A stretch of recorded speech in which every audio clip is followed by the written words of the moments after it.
نبی کریم صلی اللہ علیہ وسلم اللہ کے حضور یہ دعا فرماتے کہ اے اللہ ہمارے رجب اور شعبان میں برکت عطا فرما اور ہمیں رمضان تک پہنچا۔ تو گویا شعبان کا مہینہ یہ استقبال رمضان کا مہینہ ہے، اور پھر اس مہینے میں حضور صلی اللہ علیہ وسلم سے مختلف معمول بھی احادیث کے اندر وارد ہوئے ہیں، اور اسی مہینے کے اندر ایک شب ایسی ہے جس کو شب برات کہا جاتا ہے۔ اب اس شب برات کی شرعی حیثیت کیا ہے اور اس کی حقیقت کیا ہے؟ تو سب سے پہلے یہ سمجھیے کہ شب برات کا ثبوت قرآن کریم سے نہیں ملتا۔ شب برات کا ثبوت قرآن کریم سے نہیں ملتا۔ احادیث کے اندر شب برات کا تذکرہ آیا ہے، تقریباً 10 روایات ہیں جن میں حضور صلی اللہ علیہ وسلم نے شب برات کی طرف اشارہ کیا ہے اور اس رات کے مختلف معمولات کی طرف بھی اشارہ کیا ہے۔ اب سمجھنے کی ضرورت یہ ہے کہ ہمیں اس رات کو کیسے گزارنا ہے۔ سب سے پہلی بات یہ ہے کہ یہ شب برات ہے، شب قدر ہے، جس کو لیلۃ القدر کہا جاتا ہے، یہ راتیں اللہ نے اس امت کو عطا کیوں کی ہیں؟ اس کی وجہ یہ ہے کہ پہلی امتوں کے اندر جو لوگ تھے ان کی عمریں بہت لمبی ہوتی تھیں، ایک بندے کی عمر ہزار سال کے برابر۔ حضرت نوح علیہ السلام کا قرآن کریم نے تذکرہ کیا تو فرمایا 950 سال تک حضرت نوح علیہ السلام نے اپنی قوم کو تبلیغ کی ہے۔ 950 سال تبلیغ کا دورانیہ ہے۔ اب اتنی لمبی عمر اللہ نے اس قوم کو دی۔ اب ایک طرف اتنی لمبی عمر کے اندر اتنے لمبے اعمال، اور ایک طرف امت محمد ہے کہ ان کی مختصر عمریں، کوئی 40 سال میں مر رہا ہے، کوئی 50 سال میں مر رہا ہے، کوئی 60 سال کے اندر مر رہا ہے، کوئی ایسا ہے جس 60 سال سے اوپر جائے تو 60 سال کے اوپر والی عمر کو بھی لکھا ہے کہ یہ بونس عمر ہوتی ہے، یہ اللہ کی طرف سے بونس مل گیا ہے، اوپر زائد جو ہے وہ گزار رہی ہے وقت۔ تو ایوریج عمر جو ہے وہ 60 70 80 سال، اس سے زیادہ نہیں اس امت کی جو عمریں ہیں۔ اب ایک طرف پہلی امتوں کے افراد کے وہ ہزار سال تک جو ہے وہ عبادت کرتے رہے، ایک طرف امت محمد کے افراد کے 40-50 سال عبادت کی، اس کے بعد مر گئے، تو یہ دونوں برابر کیسے ہو سکتے تھے؟ تو اللہ نے اس امت کے اوپر یہ احسان فرمایا، فضل فرمایا۔ اللہ نے اس امت کے اندر کچھ اوقات، کچھ راتیں، کچھ لمحے ایسے رکھ دیے، فرمایا تم تھوڑا سا لمحہ عبادت کر لو، اللہ اس تھوڑے سے لمحے کی عبادت کو ان کے ہزار سال کی عبادت سے افضل بنا دے گا۔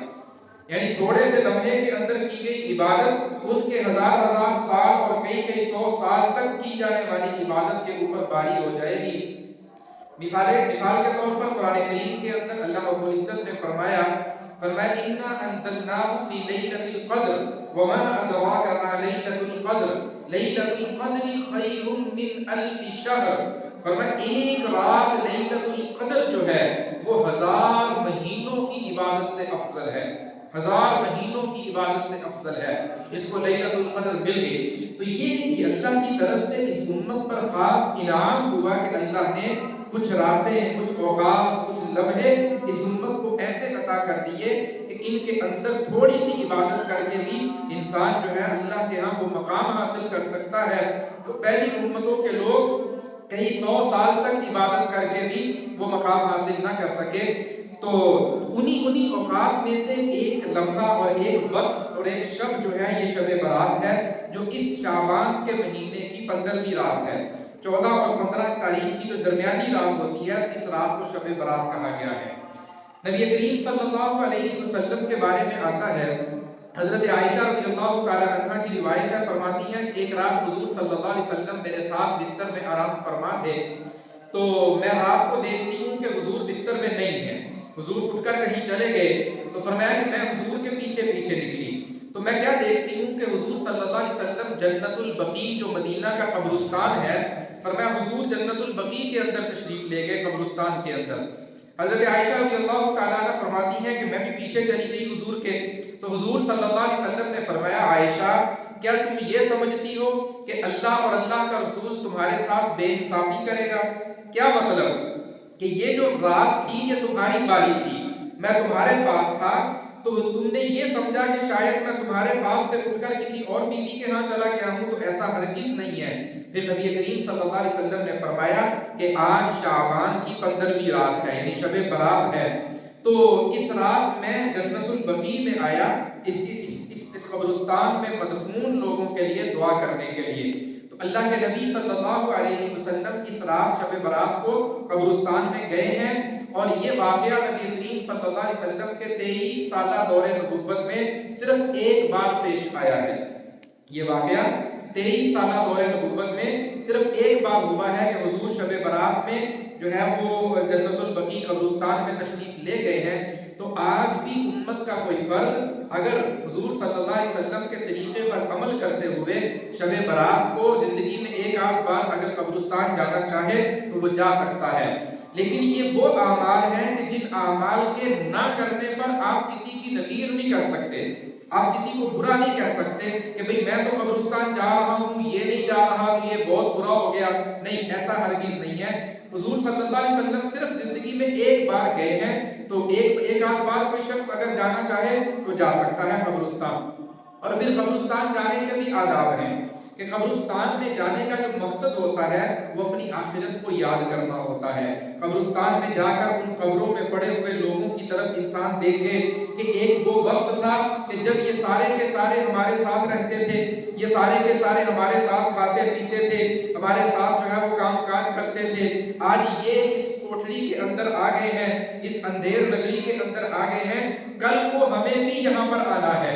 تو یہ مقصد ہوتا ہے کہ وہاں پر جا کر انسان اپنی آخرت کی فکر کرے، اپنی موت کو یاد کرے اور اپنی موت کی فکر کرے، نہ کہ جس طرح آج کل کے زمانے کے اندر ہم نے قبرستان جانے کو بھی ایک رسم بنا لیا ہے، ٹھیک ہے نا، ہم وہ جمگٹے بنا کر جو ہے وہ قبرستان میں جاتے ہیں، وہ ٹولے کے ٹولے بنا کر جو ہے وہ جا رہے ہوتے ہیں، اور ساتھ جو ہے وہ طرح طرح کی چیزیں اور مٹھائیاں اور پتہ نہیں کیا کیا جا کے قبرستان کے اندر بانٹا جا رہا ہوتا ہے۔ تو یہ شریعت سے ثابت نہیں ہے، ٹھیک ہے نا، یہ ہمارے دین کا مزاج نہیں ہے۔ قبرستان میں جانے کا مقصد ہی فوت ہو جاتا ہے ہماری رسومات کے پیچھے لگ کر، ٹھیک ہے نا، جو مقصد قبرستان میں جانے کا ہے اپنی موت کو یاد کرنا، اپنی آخرت کو یاد کرنا۔ تو بہرحال شب قدر میں اگر کوئی قبرستان جانا چاہے تو نبی کریم صلی اللہ علیہ وسلم کی زندگی سے، آپ کی حیات طیبہ سے ہمیں قبرستان جانے کا ثبوت ملتا ہے، اس لیے ہم اس کو غلط نہیں کہہ سکتے۔ لیکن اس کے ساتھ ساتھ یہ بھی عرض کرتا چلوں کہ اگر کوئی قبرستان نہیں جاتا ہے تو اس کو برا بھی نہیں کہہ سکتے، اگر کوئی قبرستان نہیں جاتا تو اس کو جو ہے وہ برا بھی نہیں کہا جا سکتا۔ پھر اسی طرح ابن ماجہ کے اندر ایک روایت ہے، نبی کریم صلی اللہ علیہ وسلم نے فرمایا قوموا لیلہا وصوموا نہارہا، فرمایا کہ جب شب برات آئے یعنی شعبان مہینے کی درمیانی رات، 14ویں 15ویں کی درمیانی رات جب آئے تو نبی کریم صلی اللہ علیہ وسلم نے فرمایا قوموا لیلہا وصوموا نہارہا، کہ تم اس رات کے اندر قیام کرو، یعنی نوافل پڑھو، نمازیں پڑھو، تہجد پڑھو، ٹھیک ہے، اور وصوموا نہارہا، اس کے دن کے اندر تم روزہ رکھو، رات کو عبادت کرو اور دن کو روزہ رکھو، ٹھیک ہے۔ اب یہ نبی کریم صلی اللہ علیہ وسلم کی احادیث سے ہمیں ملتا ہے۔ تو اب اگر کوئی اس رات کو عبادت کرنا چاہے تو اس کو شریعت کی طرف سے کوئی ممانعت نہیں ہے، کوئی رکاوٹ نہیں ہے، وہ عبادت کرنا چاہے تو کر سکتا ہے۔ لیکن ایک بات جو ہے وہ سامنے رکھنے کے لیے جو ہے ایک ضروری جو چیز ہے ہم اس سے غافل ہو جاتے ہیں، وہ یہ ہے کہ عبادت اسی وقت تک ہوتی ہے جب تک ہم اتباع رسول کے اندر عبادت کرتے ہیں۔ کیا مطلب ہے کہ عبادت اسی وقت عبادت کہلاتی ہے جب اس عبادت کا طریقہ رسول اللہ صلی اللہ علیہ وسلم کی زندگی سے ہمیں ملتا ہو، اور جس عبادت کا طریقہ ہمیں رسول اللہ صلی اللہ علیہ وسلم کی زندگی سے نہیں ملتا وہ عبادت نہیں ہوتی، وہ الٹا انسان کے لیے گناہ بن جاتی ہے، اور وہ انسان کے لیے جو ہے وبال کا ذریعہ بن جاتی ہے۔ تو عبادت وہی ہے جو نبی کریم صلی اللہ علیہ وسلم نے کی ہے یا امت کو بتلائی ہے۔ اب اس رات میں نبی کریم صلی اللہ علیہ وسلم نے اتنا فرمایا قوموا لیلہا وصوموا نہارہا، کہ اس کی رات میں جو ہے وہ عبادت کرو، نوافل پڑھو، قیام کرو۔ اور اس کے دن میں روزہ رکھو، لیکن اس کا حکم کیا ہے؟ مفسرین نے لکھا ہے، محدثین نے فرمایا کہ اس میں رات کی نفل عبادت کا حکم بھی مستحب درجے کا ہے اور دن کے روزے کا حکم بھی مستحب درجے کا ہے۔ مستحب کہتے ہیں اس عمل کو جس کو اگر کوئی کر لے اللہ اس کو ثواب دیتا ہے، اور اگر کوئی نہ کرے تو اللہ کی طرف سے اس پر کوئی گناہ نہیں ہوتا۔ مستحب وہ عمل ہوتا ہے کہ جس کو کر لیا جائے تو اللہ کے ہاں اس کے لیے ثواب ہے، اور اگر اس کو نہ کیا جائے تو اللہ کی طرف سے اس پر کوئی پکڑ یا کوئی گناہ یا کسی قسم کا کوئی وبال نہیں ہوتا۔ تو یہ مستحب عمل ہے۔ شب برات کو اگر کوئی رات کے وقت عبادت کرنا چاہے، نوافل پڑھنا چاہے، تلاوت کرنا چاہے، ذکر اذکار کرنا چاہے، تو اس کا طریقہ نبی کریم صلی اللہ علیہ وسلم نے بتا دیا، قوموا لیلہا وصوموا نہارہا، اس رات کو تم عبادت بھی کر سکتے ہو، وصوموا نہارہا، اور اس کے دن کو تم یعنی 15 شعبان کو تم اس سے اگلے دن جو ہے وہ روزہ بھی رکھ سکتے ہو۔ لیکن پھر وہی بات ہے کہ جو رکھ رہا ہے وہ یہ سمجھ کر نہ رکھے کہ بھئی میں رکھ لیا ہوا تو باقی سارے گناہگار ہو گئے، نہیں، چونکہ یہ مستحب عمل ہے، کوئی رکھے ٹھیک ہے، نہ رکھے تب بھی ٹھیک ہے، اس کی مرضی ہے، اس پر کوئی بوال نہیں ہے، کوئی گناہ نہیں ہے۔ بعض ایسے نادان ہوتے ہیں کہ وہ اس طرح کے نفلی اور مستحب جو عبادات ہوتے ہیں وہ کر رہے ہوتے ہیں، اور نفلی عبادات کے بعد جو ہے وہ جو واجب اور فرائض کے درجے کی عبادات ہوتی ہیں ان سے غافل ہو جاتے ہیں۔ مثال کے طور پر ایک بندے نے شب برات کا روزہ جو ہے وہ شعبان کی 15ویں کا روزہ رکھا، اب 15 شعبان کو روزہ رکھا، اور روزہ رکھنے کے بعد جو ہے آگے 15 دن کے بعد رمضان شروع ہو گیا۔ اب 15 دن پہلے شعبان کا روزہ رکھ کر یہ کیا کہہ رہا تھا کہ لو جی میں نے روزہ رکھیا، باقی سے اور نے رکھیا کوئی نہیں، سارے گناہگار فلانے ڈمکانے یہ وہ سب کی لکیر کر رہا ہے، سب کو جو ہے وہ گناہگار ٹھہرا رہا ہے۔ اور 15 دن کے بعد جب فرض رمضان کے روزے آ گئے، ہن آپ فرض روزے چھاڑ کے بیٹھا ہوا تو کوئی پوچھنے والا کوئی نہیں، ٹھیک ہے، اب فرض روزے چھوڑ کے بیٹھا ہوا ہے، اب کوئی پوچھنے والا نہیں ہے۔ تو جو عبادت جس درجے کی ہے اس عبادت کو اسی درجے کے اندر رکھنا چاہیے۔ تو شعبان کی 15ویں یعنی 15 شعبان کو جو شب برات سے اگلا دن ہے، اس دن کو روزہ رکھنا، یہ حضور صلی اللہ علیہ وسلم میں اس کا حدیث میں اس کا تذکرہ ملتا ہے۔ تو اگر کوئی رکھنا چاہے تو اس کو اجازت ہے، وہ رکھ سکتا ہے، اور اگر کوئی نہ رکھ سکے تو اس کے اوپر کوئی گناہ نہیں ہے اس روزے کے چھوڑنے کا۔ اور پھر بعض دفعہ ایسا ہوتا ہے کہ نفلی عبادت کرتے کرتے انسان فرض عبادت کو چھوڑ دیتا ہے۔ مثال کے طور پر ہمارے ہاں اب یہ رواج بن چکا ہے کہ نوجوان مساجد کے اندر ساری رات عبادت کرتے ہیں، ساری رات جو ہے وہ نفل پڑھے، تلاوت کی، ذکر اذکار کیا، اور جب صبح ہونے کو ہوتی ہے تہجد کے وقت، اس وقت نیند کا غلبہ اتنا ہو جاتا ہے کہ اب تہجد بھی گئی، اور تہجد کے ساتھ ساتھ جو فرض نماز تھی فجر کی وہ نماز بھی قضا ہو گئی۔ تو اس کی شریعت اجازت نہیں دیتی، شریعت اس کی اجازت نہیں دیتی۔ آپ بھلے ساری رات عبادت کرنے کی بجائے 10 منٹ عبادت کر لو، لیکن فجر کی نماز چھوڑنے کی شریعت گنجائش نہیں دیتی۔ فجر کی نماز فرض ہے، آپ کی ساری رات کی عبادت ایک طرف، اور فجر کے 2 رکعت فرض جو ہیں وہ ان سب عبادتوں کے اوپر جو ہے وہ بھاری ہیں، اور ان کا ثواب سب سے زیادہ ہے، اس لیے کہ وہ درجے میں بڑا ہے۔ تو رات کی عبادت کہیں ایسا نہ ہو کہ ہمیں صبح کے فرائض سے غافل کر دے، ٹھیک ہے نا، ایسا نہ ہو کہ صبح کے فرائض سے ہمیں غافل کر دے۔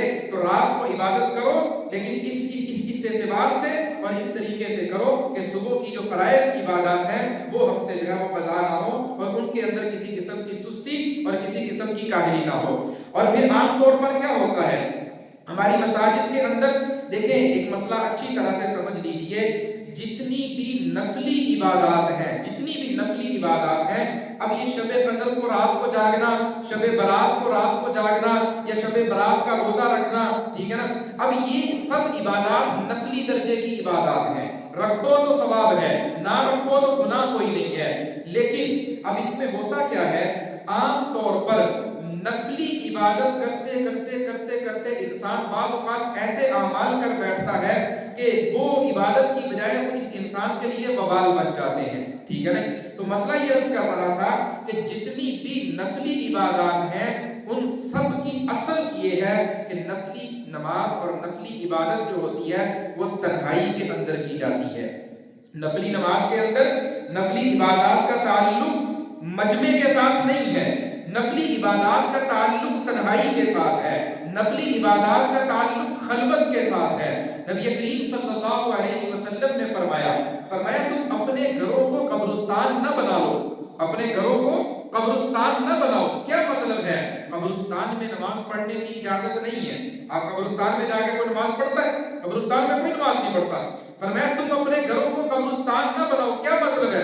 یعنی ایسا نہ ہو کہ کئی دن، ہفتے، مہینے گزر جائیں اور تمہارے گھروں کے اندر کسی نے مصلی نہ بچھایا ہو، تمہارے گھروں کے اندر کسی نے نماز نہ پڑھی ہو۔ تو فرمایا اپنے گھروں کو قبرستان نہ بناؤ، بلکہ اپنی فرض نمازیں مسجد کے اندر آ کر ادا کرو اور اپنی نوافل جو عبادات ہیں وہ اپنے گھر کے اندر ادا کرو۔ اب اس سے دو فائدے ہوتے ہیں۔ ایک فائدہ یہ ہوتا ہے انسان اپنی نفل نماز، شب برات کی عبادت ہے، وہ گھر کے اندر کرتا ہے۔ اب ایک تو گھر قبرستان نہیں بنتا، گھر میں نماز ہوتی ہے، مصلی بچتا ہے، اس کی برکات اترتی ہے، اللہ کی رحمتوں کا ظہور ہوتا ہے اس کی برکت سے۔ اور دوسرا فائدہ اس کا یہ ہوتا ہے جب آپ گھر میں بیٹھ کر عبادت کرتے ہو، آپ کے بچے آپ کو دیکھتے ہیں تو آپ کے بچوں کے اندر بھی عبادت کا شوق منتقل ہوتا ہے۔ جب ماں باپ عبادت کر رہے ہیں، بچے دیکھ رہے ہیں، اب ماں باپ کو دیکھ کر بچوں کے اندر بھی عبادت کا شوق اور وہ جذبہ پیدا ہوتا ہے۔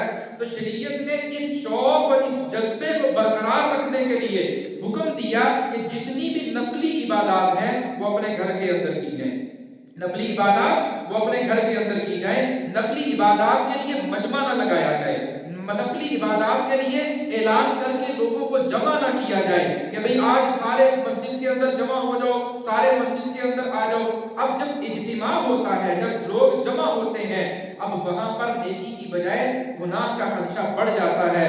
اب اتنے لوگ ہیں، وہاں پر بیٹھ کر غیبتیں بھی کریں گے، وہاں پر بیٹھ کر ایک دوسرے سے لڑیں گے بھی۔ اب ہماری مساجد میں ان راتوں کے اندر نوجوان کیا کرتے ہیں؟ کبھی ہم نے اس کا مشاہدہ کیا ہو مساجد کے اندر کہ نوجوان جمع ہو جاتے ہیں، اب وہاں پر موبائل بھی مسجد کے اندر استعمال ہو رہا ہے، موبائل مسجد کے اندر چلایا جا رہا ہے اور اونچی آوازیں بھی کسی جا رہی ہیں ایک دوسرے کے پاس جو ہے وہ دوسرے کو، اور جو ہے وہ غیبتیں بھی ہو رہی ہیں سارے علاقے والوں کی، اور وہیں پر بیٹھ کر جو ہے وہ حکمرانوں کو بھی کوسا جا رہا ہے اور فلاں۔ تو یہ سارے کے سارے نقصانات اس اجتماع کی وجہ سے ہوئے۔ شریعت نے ان راتوں میں اجتماع کا جو شریعت کا مزاج جو ہے وہ مزاج ہی نہیں ہے۔ شریعت کا مزاج یہ ہے کہ نفلی عبادات کا تعلق خلوت کے ساتھ ہے، تنہائی کے ساتھ ہے، اور فرائض نماز جو ہے ان کا تعلق جو ہے وہ مساجد اور اجتماع اور جماعت کے ساتھ ہے۔ اب یہ وہ طریقہ ہے جو ہمیں نبی کریم صلی اللہ علیہ وسلم سے ملتا ہے۔ تو ہم نیت کر لیں کہ آج کے بعد وہ عبادات جو ہم کر رہے ہیں، پہلے ہم دیکھیں گے کہ کیا ان میں نبی کریم صلی اللہ علیہ وسلم سے خلوت ثابت ہے یا اجتماع ثابت ہے۔ مثال کے طور پر فرض نماز حضور نے اجتماع کے ساتھ پڑھی ہے، جماعت کے ساتھ پڑھی ہے، سب کو جمع کر کے پڑھی ہے۔ ہم بھی فرض نماز مسجد کے اندر آ کر پڑھیں گے۔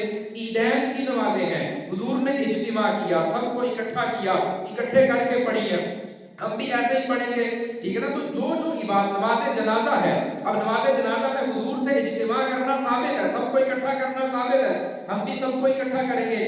لیکن وہ عبادات جن کے لیے حضور صلی اللہ علیہ وسلم سے اجتماع ثابت نہیں ہے اور حضور سے وہ مجمع لگانا ثابت نہیں ہے، تو ہم بھی ان عبادات کو خلوت تک محدود رکھیں گے۔ تو شب برات کی جو عبادات ہیں ان میں حضور صلی اللہ علیہ وسلم سے یا صحابہ کرام سے کوئی اجتماع ثابت نہیں ہوتا کہ اس رات کے اندر جو ہے وہ سب کو اکٹھا کر کے کسی خاص طریقے کے مطابق جو ہے وہ عبادت کی گئی ہو۔ اور دوسری چیز، پھر اس رات کے اندر اگر کوئی نوافل پڑھنا چاہے تو نفل پڑھنے کی ترتیب وہی ہے جو ہم عام طور پر نفل پڑھتے ہیں۔ 2 رکعت نماز نفل، پہلی رکعت کے اندر جو ہے وہ سورۃ فاتحہ، اس کے بعد کوئی سورت ملاؤ، رکوع سجدہ کرو، اٹھ جاؤ، دوسری رکعت کے اندر پھر سورت پڑھو، سورت کے ساتھ جو ہے وہ کوئی سورت ملاؤ، سورت ملا کے اپنے 2 رکعت نفل جو ہے وہ مکمل کر لو۔ اس رات کے اندر بھی اگر کوئی عبادت کرنا چاہے تو یہی طریقہ ہے نوافل پڑھنے کا، اس کے علاوہ کوئی دوسرا طریقہ جو ہے وہ ہمیں روایات سے یا احادیث سے نہیں ملتا۔ ہاں، اس رات کے اندر صلاۃ التسبیح پڑھی جاتی ہے، صلاۃ التسبیح کا اہتمام کیا جاتا ہے۔ تو یہ یاد رکھیے کہ صلاۃ التسبیح جو ہے یہ نفل نماز ہے اور یہ خلوت کی نماز ہے۔ مجمع کی نماز نہیں ہے، ٹھیک ہے نا۔ یہ جو مجمع لگایا جاتا ہے صلاۃ التسبیح کے لیے کہ سب جمع ہو جاؤ اور پھر اس کی جماعت کروائی جاتی ہے، اس کی شریعت کے اندر کوئی مثال نہیں ملتی کہ جماعت کے ساتھ جو ہے وہ صلاۃ التسبیح کی نماز پڑھی گئی ہو۔ اب دیکھیے صلاۃ التسبیح کا طریقہ کیا ہے کہ صلاۃ التسبیح کے اندر جو ہے وہ 300 مرتبہ کلمہ پڑھنا ہوتا ہے، سبحان اللہ والحمد للہ ولا الہ الا اللہ واللہ اکبر ولا حول ولا قوت الا باللہ العلی العظیم۔ یہ جو تیسرا کلمہ ہماری نماز کے اندر ہوتا ہے، تو تیسرا کلمہ جو ہے یہ اس میں 300 مرتبہ پڑھنا ہے۔ ایک 4 رکعت صلاۃ التسبیح کی ہے، ہر رکعت کے اندر 75 دفعہ جو ہے یہ کلمہ پڑھنا ہے، 4 رکعت کے اندر یہ 300 دفعہ پورا ہو جائے گا۔ اس کا تفصیلی طریقہ اگر کوئی بعد میں سیکھنا چاہے تو وہ سیکھ سکتا ہے، ابھی بات لمبی ہو جائے گی۔